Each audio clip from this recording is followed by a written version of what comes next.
melakukan kudeta di berbagai negara. Fadlizon bahkan bertemu dengan elit-elit HTI dan dia berjanji untuk membela mereka. Fadlizon juga aktif dalam membangun hubungan dengan kelompok agama garis keras lainnya seperti FPI. Bahkan dari informasi yang saya dapat, Fadlizon lah yang punya sumbangsih paling besar dalam merekatkan hubungan Gerindra dengan FPI dan kelompok 212 sehingga ormas-ormas garis keras itu menjadi pendukung Prabowo di Pilpres 2014 dan 2019. Fadlizon juga pendukung reuni-reuni 212 dan tampak mesra sekali hubungannya dengan elit-elit mereka. Indonesia sejak dulu kala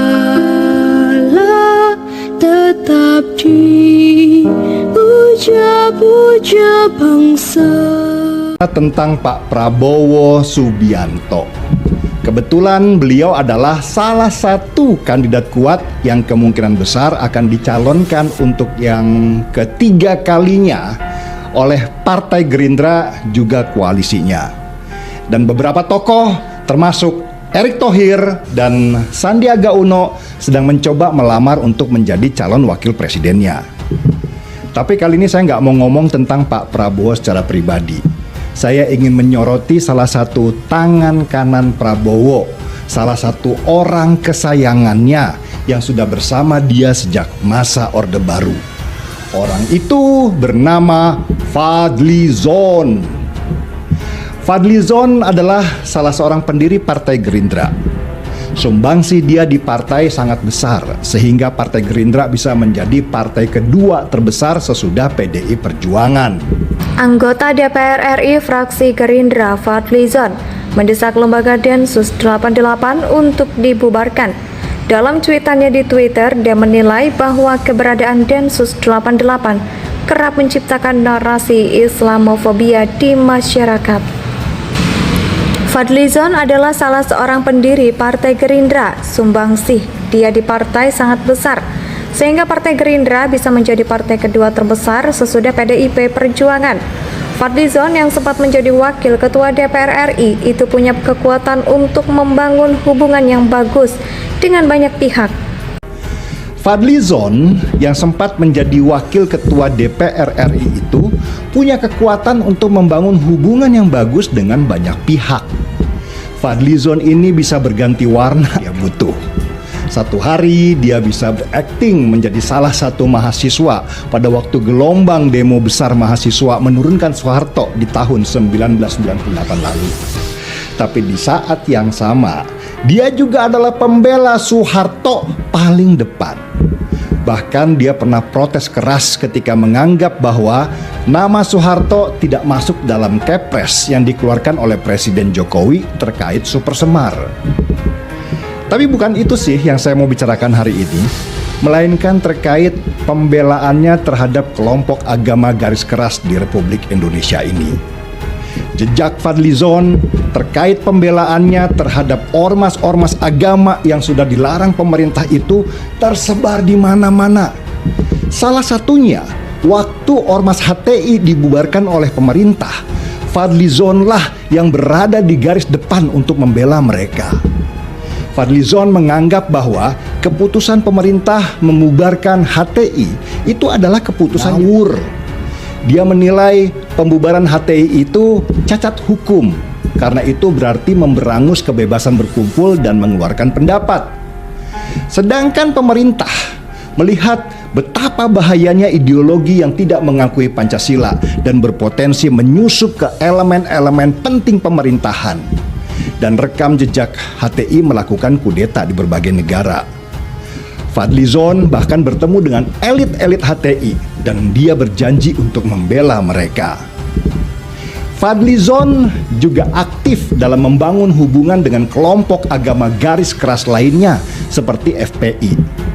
Bahkan dari informasi yang saya dapat, Fadlizon lah yang punya sumbangsih paling besar dalam merekatkan hubungan Gerindra dengan FPI dan kelompok 212, sehingga ormas-ormas garis keras itu menjadi pendukung Prabowo di Pilpres 2014 dan 2019. Fadlizon juga reuni-reuni 212 dan tampak mesra sekali hubungannya dengan elit-elit mereka. Bahkan dalam kejadian kilometer 50, di mana para kriminal dari FPI ditembak mati karena ingin membunuh anggota polisi, Fadlizon juga yang hadir di persidangan untuk menjadi saksi yang meringankan. Fadlizon punya hubungan khusus dengan Bahar Smith yang dia anggap sebagai calon pengganti Rizik Syihab yang sudah mulai tua dan sakit-sakitan sejak kemarin masuk penjara. Dan yang paling blunder dari semua itu adalah Fadlizon pernah mengusulkan untuk membubarkan Densus 88, Satuan Tugas Anti Teroris. Fadlizon kelihatannya benci sekali dengan Densus 88 karena sering menangkapi pelaku-pelaku di balik aksi teror di Indonesia, dan sebagian dari pelaku-pelaku itu dianggap ulama oleh Fadlizon. Jadi kebayang buat saya kalau Prabowo nanti menjadi presiden dan Fadlizon menjadi salah satu menterinya. Tentu Fadli tidak akan lupa dengan sahabat-sahabatnya di kelompok garis keras yang sudah membantu dia membesarkan Gerindra sampai besar seperti sekarang ini. Fadlizon ini bisa berganti warna kalau dia butuh 1 hari. Dia bisa berakting menjadi salah satu mahasiswa pada waktu gelombang demo besar mahasiswa menurunkan Soeharto di tahun 1998 lalu. Fadlizon sudah tentu akan menghidupkan kembali HTI, membesarkan kembali FPI, dan duduk bersama Rizik Syihab, Bahar Smith, mungkin juga dengan anggota keluarga cendana lainnya, dengan agenda bagaimana menguasai negeri ini dengan memanfaatkan politik yang dibungkus dengan agama. Fadlizon pasti merasakan benar manfaat politik identitas itu, karena dia dan partainya lah yang diuntungkan sehingga menjadi besar. Dari semua rekam jejak Fadlizon dan hubungannya dengan ormas-ormas garis keras itu, apakah pernah, catat ya, apakah pernah Prabowo melarang dia, bahkan menyingkirkan John karena dianggap duri dalam daging di tubuh Gerindra? Tidak akan. Sekali lagi, Fadlizon adalah kesayangan Prabowo Subianto dan sejarah mereka berdua begitu dekat dan saling membutuhkan. Itulah kenapa saya tidak akan pernah memilih Prabowo Subianto kalau dia dicalonkan di Pilpres 2024 nanti.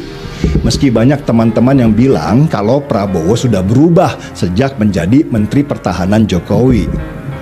No, Prabowo tidak berubah. Dia hanya tidak bisa bergerak banyak karena berada di bawah pemerintahan Jokowi.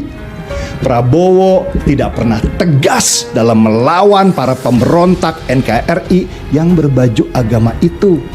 Dia masih merangkul dan berkawan dengan mereka lewat Fadlizon, partner kesayangannya. Jadi maaf ya kawan, terlalu besar pertaruhannya menyerahkan negeri ini kepada seorang Prabowo Subianto. Kecuali dia berani memecat Fadlizon dan menganggapnya duri yang bisa memecah hubungan Prabowo dengan Jokowi. Tapi apakah Prabowo berani? Gak akan. Kalau Fadlizon dikeluarkan, Gerindra bisa kempes karena Fadlizon akan membawa suara ormas garis keras itu ke partai lain yang lebih bisa menerima mereka. Indonesia tanah air beta, pusaka abadi nan jaya.